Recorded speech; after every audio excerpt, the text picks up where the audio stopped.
The quiet of the night shift at Earth's outer solar system defense network was shattered by a series of urgent beeps. Officer Mike Thompson nearly spilled his coffee as the main screen lit up with multiple warning signals. His eyes widened as he studied the readings. Something big was happening near Neptune's orbit. "Control, this is Station 7. He called into his communicator. "We're picking up unusual energy signatures. Nothing like we've ever seen before." Within minutes, the control room was buzzing with activity. The energy readings were off the charts, suggesting multiple objects dropping out of faster-than-light travel. Earth had never encountered FTL technology before, but their scientists had theorized about its energy patterns for decades. Captain James Walker of the Earth Defense Fleet was woken up by the emergency call. As he hurried to the command center, his mind raced through various scenarios they had trained for. First contact was always a possibility, but no one really expected it to happen during their lifetime. The massive screens in the command center showed 15 large vessels drifting near Neptune. Their designs were completely alien, smooth, curved shapes that seemed to flow like liquid metal. But something was clearly wrong. The ships were moving erratically, and their energy emissions were unstable. "What's their status?" Walker asked, his voice steady despite the tension in the room. "They're damaged, sir," reported Officer Lisa Brown from her monitoring station. "We're detecting massive power fluctuations. Several of the ships appear to be running on some kind of backup systems." As they watched, a signal began broadcasting from the alien fleet. It wasn't using any known human communication method, but the pattern was clear: a sequence of prime numbers, followed by basic mathematical equations. It was the universal language of mathematics, the same method scientists had long theorized would be used for first contact. "They're sending out a distress signal," Walker realized. He immediately contacted the Earth Security Council, knowing this situation required immediate high-level decisions. The council members were quickly gathered in an emergency video conference. The debate was heated from the start. "We can't risk exposing Earth to potential hostile aliens," argued one council member. "This could be a trap. But if they truly need help, and we turn them away, what does that say about humanity?" countered another. "This could be our chance to prove ourselves as a spacefaring civilization." The debate continued as more data came in. The alien ships' conditions were deteriorating. Whatever had damaged them was severe enough to cripple technology far more advanced than anything humans had developed. Walker listened to the arguments while watching the alien ships on his screen. He noticed something interesting. The vessels had positioned themselves to protect their weakest members, keeping the most damaged ships at the center of their formation. It was a defensive pattern, yes, but one meant to protect, not to attack. "Council members," he spoke up, "I've been studying their formation and behavior. These ships are not in an attack position. They're protecting their wounded, just like we would. Whatever they are, they're showing signs of civilization and compassion." His observation shifted the tone of the discussion. After 2 more hours of debate, the council reached a decision.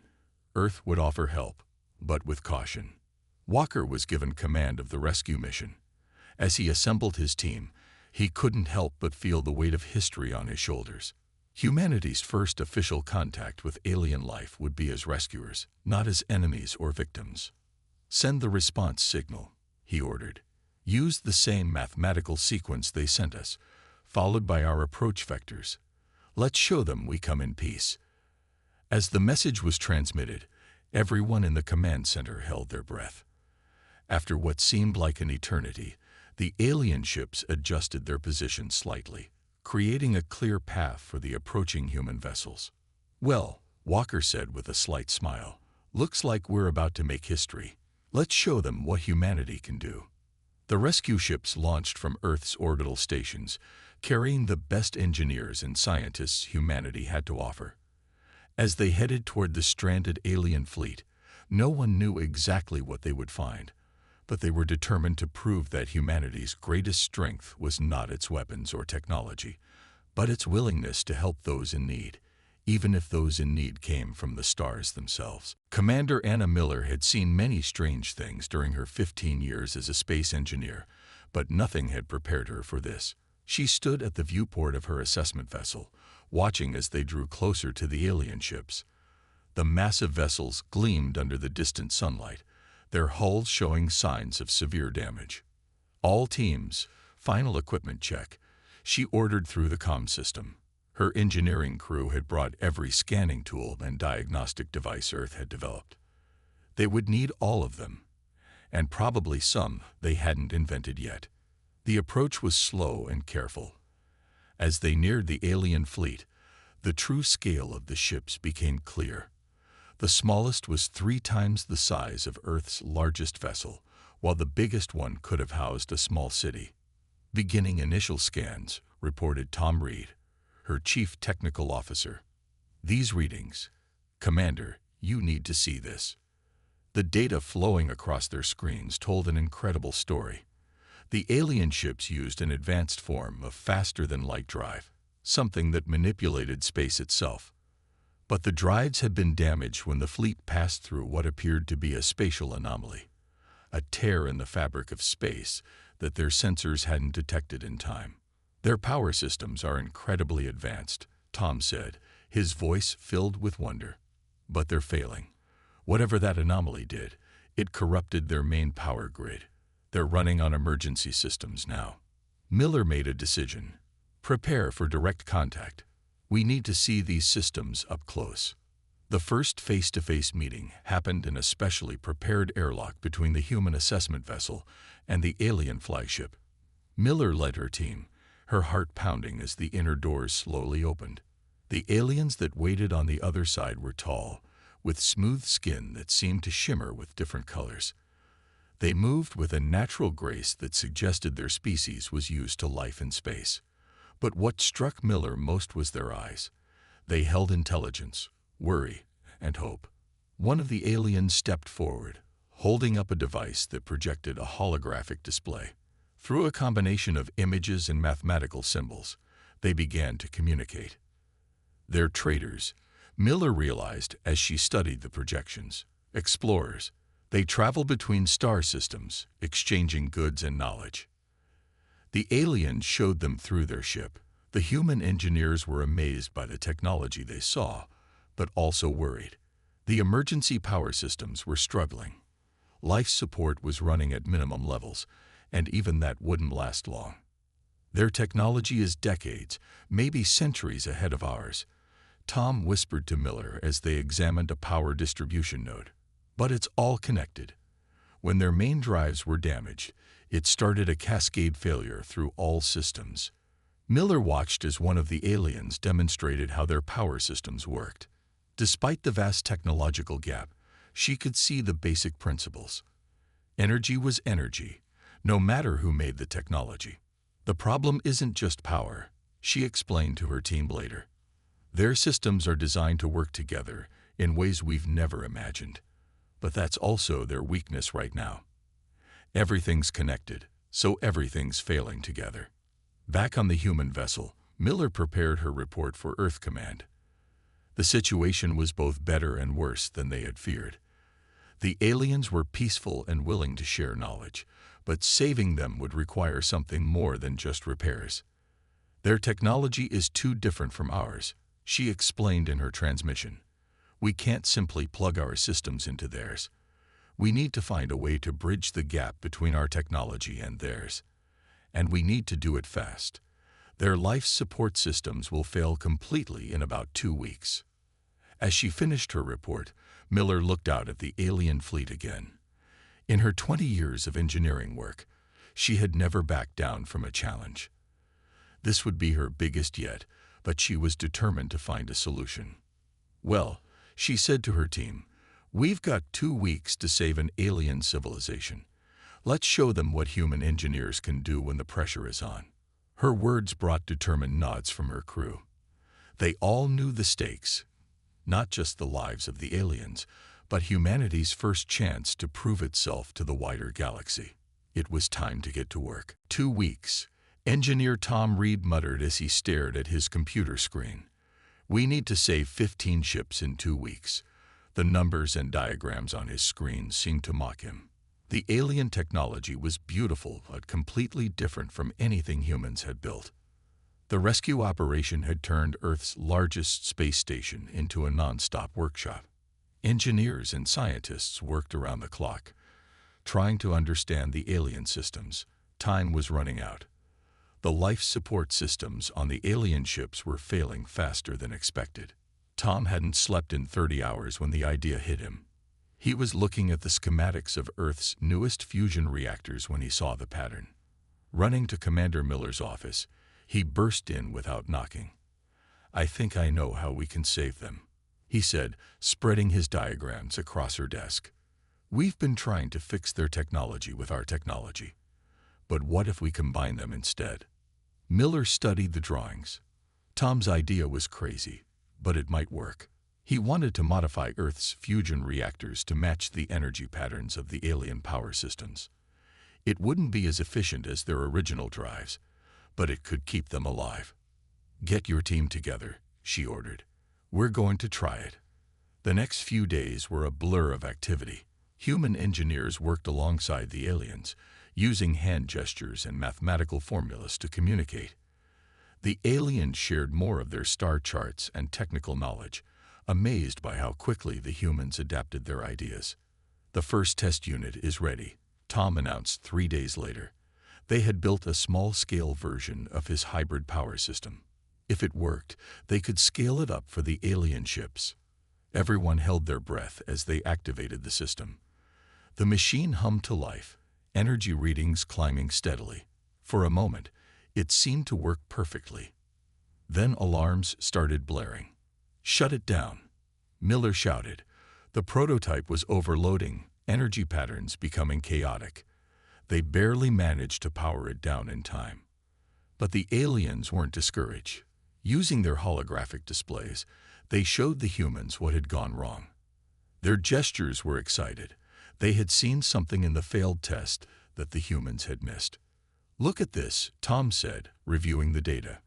"The energy wasn't unstable because the systems were incompatible. It was unstable because we were too careful. We need to let the power flow more freely between the human and alien technology." Miller nodded slowly. "Like a river joining another river. We were trying to control it too much." They worked through the night, rebuilding the prototype. The aliens helped, adding their own modifications to the human designs.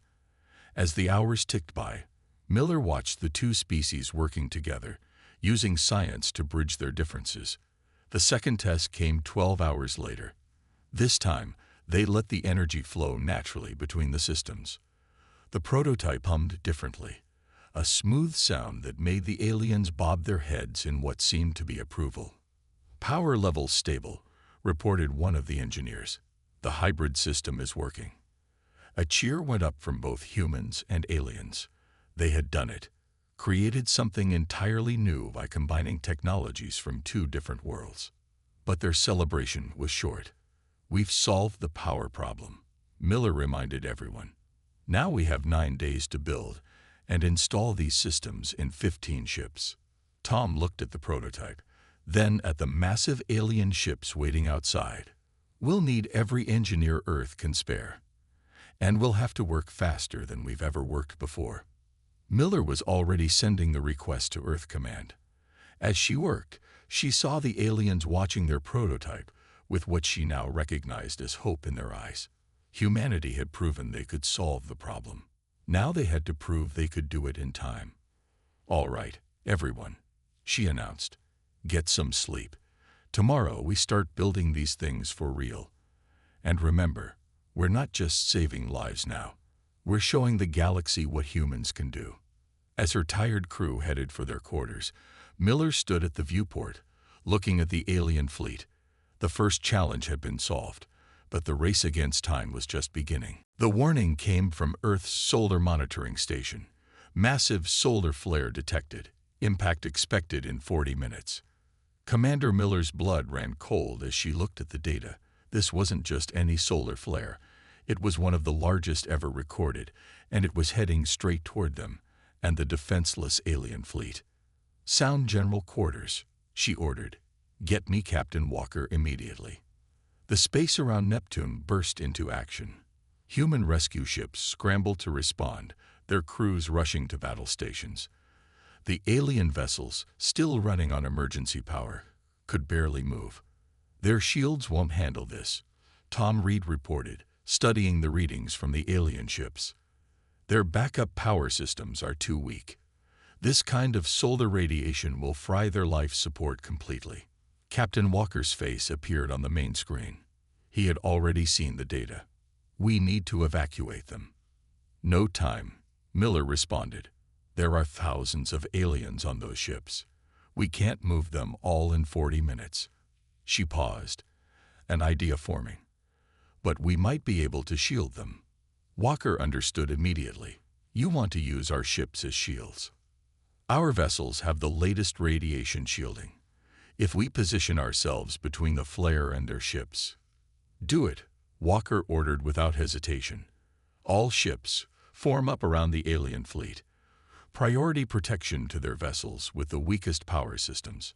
The next 30 minutes were a blur of activity. Human ships moved into position, creating a protective barrier around the alien fleet.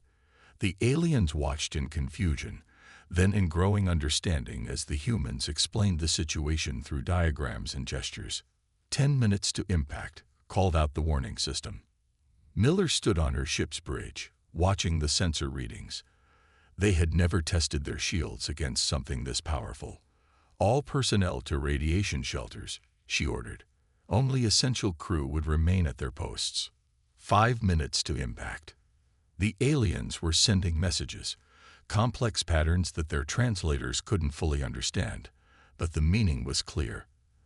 They were telling the human ships to save themselves. "We don't abandon people in need." Walker's voice came through the comm system, speaking to both his crews and the aliens. "Not on Earth, and not in space. Stand firm." 1 minute to impact. The first waves of radiation hit like invisible hammers. Warning lights flashed across every human ship as their shields strained against the onslaught. Outside, space itself seemed to shimmer with deadly energy. Shield strength at 80%, 60%. The numbers kept dropping. "Maintain position," Walker ordered as some ships began to drift under the impact. Miller watched as her own ship's systems struggled. They had planned for so many things in this rescue mission, but not this. The radiation alarms were screaming now, warning of dangerous levels even through their shields. Shield strength critical. A support beam crashed down in one of the human ships. Emergency teams rushed to contain the damage. Still, not a single ship broke formation. The minutes felt like hours as the solar flare washed over them. When it finally passed, every human vessel had taken damage. 3 had lost main power and were running on backups. But they had held. More importantly, the alien ships behind them were safe. Their weak shields had held just long enough under the protection of the human ships. The aliens were transmitting again. This time, they didn't use mathematical formulas or technical diagrams. Instead, they sent simple pulses of light, patterns that matched the beating of a heart. Even across the barrier of space and species, their message of gratitude was clear. "Damage report," Walker called out, his voice tired but steady. "Heavy damage to outer hull sections," Miller reported. "Shields at minimal power. We'll need repairs." She paused. "But sir, we saved them. Not a single alien ship was lost." "Well done, everyone," Walker replied. "Now let's get back to work. We still have 14 ships to repair, and now we need to fix our own too." As damage control teams got to work, Miller noticed something had changed. The aliens were approaching their repairs differently now. Where before they had been hesitant to share their technology, now they openly offered their knowledge to help repair the damaged human vessels. They had come to help aliens in need, but in protecting them, humanity had earned something more valuable than gratitude. They had earned trust. Tom Reed stood before a strange mix of human and alien technology. After the solar flare incident, work had accelerated. The aliens now freely shared their knowledge, amazed by how humans had risked their lives to protect them. "The hybrid power system is ready for full testing," he announced to Commander Miller. They had chosen the smallest alien ship for the first attempt. If something went wrong, fewer lives would be at risk. The hybrid system looked unusual. Human fusion technology merged with alien power crystals in ways that seemed to break every rule of engineering. But that was humanity's strength, thinking beyond the rules when necessary. "Begin power-up sequence," Miller ordered. Engineers from both species watched their instruments carefully. The aliens had even given them better translation devices, making communication much easier. The system hummed to life. Energy readings climbed steadily. Everything looked perfect until power fluctuation in Section 3. An engineer shouted. The system was becoming unstable, just like their first prototype. But this time, they were ready. An alien engineer stepped forward, making adjustments using their advanced tools. At the same time, Tom modified the human components. Working together, they kept the system from failing. "Power stabilizing," Tom reported. "It's working. It's actually working." The small alien ship's lights brightened for the first time in weeks. Its life support systems came fully online. The aliens made happy trilling sounds. Their first ship was saved. But their celebration was interrupted by a warning signal. The power readings were dropping again. "The system's losing stability," Tom said, rushing to check the readings. "Something's not right in the integration process." The aliens gathered around their holographic displays, discussing rapidly in their own language. Then one of them approached Tom, pointing to his calculations. "They see the problem," Miller realized. "Look at the power flow. We're still thinking in human terms. Their technology doesn't work that way." Tom studied the alien suggestions. "They're right. We're trying to control the power flow like we do in our fusion reactors. But their technology, it's more like guiding the power rather than controlling it." The next 6 hours were a blur of modifications and adjustments. Humans learned to adapt their thinking to alien concepts, while the aliens found ways to explain their technology that humans could understand. "Second test beginning," Tom announced. This time, they let the power flow more naturally between the human and alien components. The system responded beautifully. "Full power achieved," Miller reported. "All systems stable." The success brought new energy to both teams. They had proven the hybrid technology could work. Now they needed to scale it up and adapt it for the larger ships. "We'll need to modify the design for each ship," Tom explained. "They're all different sizes, different power needs. But now we know it's possible." The aliens were particularly impressed by how quickly humans adapted their plans. Where their own engineers might spend months perfecting a design, humans were willing to try, fail, and try again rapidly.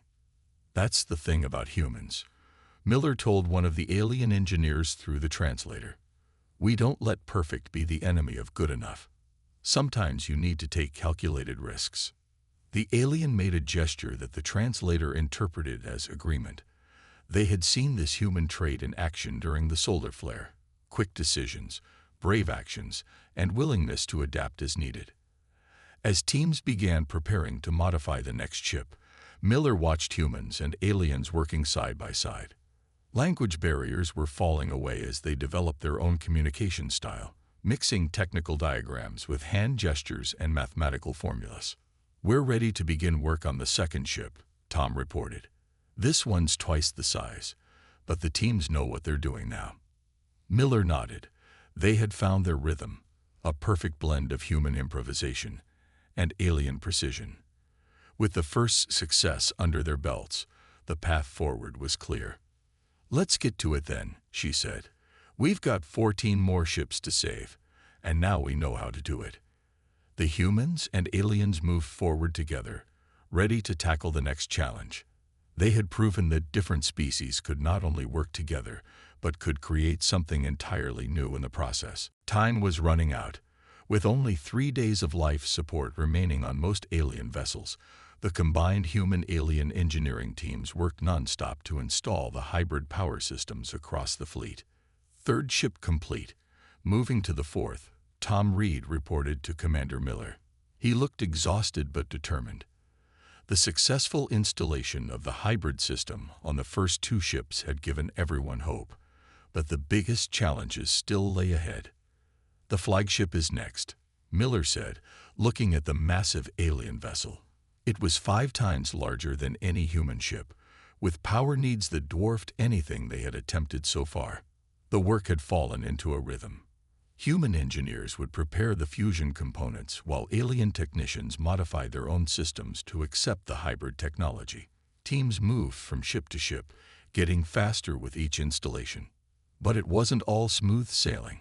On the 5th ship, an unexpected power surge nearly destroyed both human and alien components. "Everyone back," Tom shouted as energy coursed between panels. The aliens quickly activated emergency containment fields, their quick action saving both teams from disaster. "What happened?" Miller demanded, rushing to the scene. An alien engineer explained through their translator. Each ship's power grid was slightly different, adapted over years of space travel. They couldn't use exactly the same design for every vessel. "We need to customize each installation," Tom realized. "No shortcuts. No copying the previous work. Every ship needs its own solution." This realization slowed their progress, but also made their work more reliable. Human engineers learned to read the subtle differences in alien technology, while the aliens began to understand human safety protocols. The hours ticked by. Ship after ship came back online, their systems stronger than ever with the hybrid technology. But the flagship still waited. And time was running short. Life support critical on remaining vessels. Came the warning they had been dreading. 48 hours remaining. The flagship would be their greatest challenge. Its massive power core pulsed with strange energy, unlike anything in the other ships. This was the vessel that supplied power to the others during normal operations, and its systems were incredibly complex. "We can't follow the same plan here," Tom said, studying the flagship's schematics. "The power requirements are too high. We need to think bigger." Miller looked at her tired crew, then at the equally exhausted alien engineers. They had come too far to fail now. "What if we linked multiple fusion reactors?" she suggested. "Connected them in series, like we did with the prototype, but on a massive scale." The aliens picked up on her idea quickly. Using their holographic displays, they showed how it might work. A ring of human fusion reactors surrounding their main power core, working together to stabilize and power their systems. "It's risky," Tom warned. "If one reactor goes down, the whole thing could collapse." "Then we make sure none of them go down," Miller replied. "Get every engineer we have. This is our last push." The next 36 hours were intense. Engineers worked in shifts, catching short naps whenever they could. The aliens matched their pace, pushing themselves just as hard. They built the reactor ring piece by piece, testing each connection before moving on. Human and alien technology meshed together in ways neither species had imagined possible just weeks ago. "Final connections complete," Tom announced, his voice hoarse from fatigue. "Ready for power-up sequence." The entire fleet watched as they activated the flagship's new power system. The reactor ring hummed to life, energy flowing through human and alien technology in perfect harmony. For a moment, nothing seemed to happen. Then, slowly, the flagship's systems began to come online. Life support stabilized. Power levels rose steadily. "It's working," Miller breathed, hardly daring to believe it. "All systems are stabilizing." The aliens erupted in celebrations, their joy needing no translation. The last and largest ship was saved, and with it, their entire fleet. As the cheering continued around her, Miller checked the time. They had done it with just 12 hours to spare. Looking around at the mixed crews of humans and aliens, She saw more than just two species working together. She saw the future of space exploration. The alien fleet hung in space near Neptune, their ships now humming with the power of human-alien hybrid technology. 1 week had passed since the successful restoration of the flagship, and both species had spent that time learning from each other. Captain Walker stood on the bridge of his command ship, watching as the aliens prepared for departure. "I never thought I'd see something like this when I took this command," he said to Commander Miller, who stood beside him. "Neither did I," Miller replied. "But look what we've created together." She gestured to the displays showing the new technology that now powered the alien vessels. It was neither purely human nor purely alien, but something entirely new.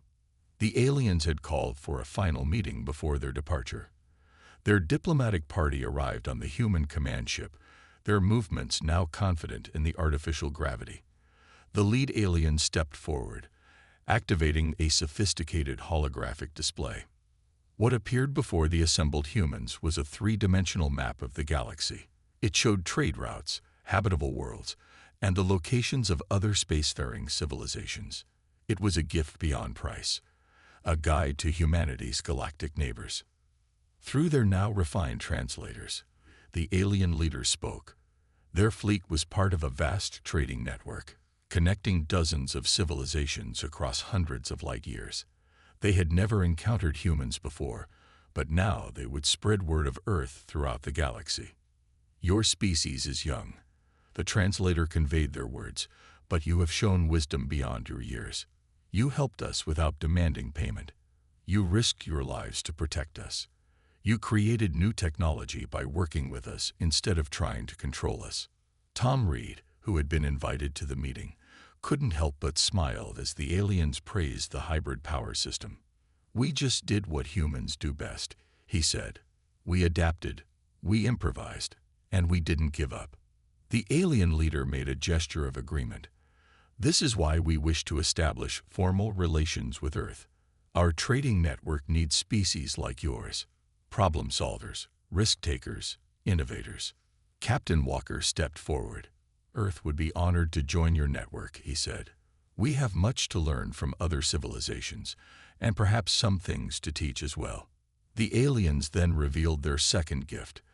They had prepared detailed technical documents about their technology, translated into human languages. This wasn't just about the power systems. It included information about their faster-than-light drives, their communication systems, and their life support technology. "We trust you to use this knowledge wisely," the alien leader said. "Your actions have proven your character as a species." Commander Miller reviewed the technical data with growing excitement. With this information, humanity could advance their space technology by decades. But more importantly, they had gained allies among the stars. As the meeting concluded, the aliens prepared to depart. Their ships would spread out across different trade routes, carrying word of humanity's deeds to distant worlds. Each vessel now carried a piece of human technology, a testament to what cooperation between species could achieve. "You know," Tom said as they watched the alien ships power up their drives, "we started this mission thinking we were just going to save some stranded ships. Instead, we might have changed humanity's future." The alien vessels began to move, their hybrid power systems working perfectly. One by one, they activated their faster-than-light drives, creating beautiful ripples in space as they departed. The flagship was last to leave, sending a final message before it jumped. "Thank you, humans. The galaxy will remember what you did here. This is not goodbye. It is only the beginning." As the last alien ship disappeared into the depths of space, Captain Walker turned to his crew. "Well," he said with a smile, "it looks like humanity has some work to do. We have new friends to meet, new technologies to master, and new horizons to explore."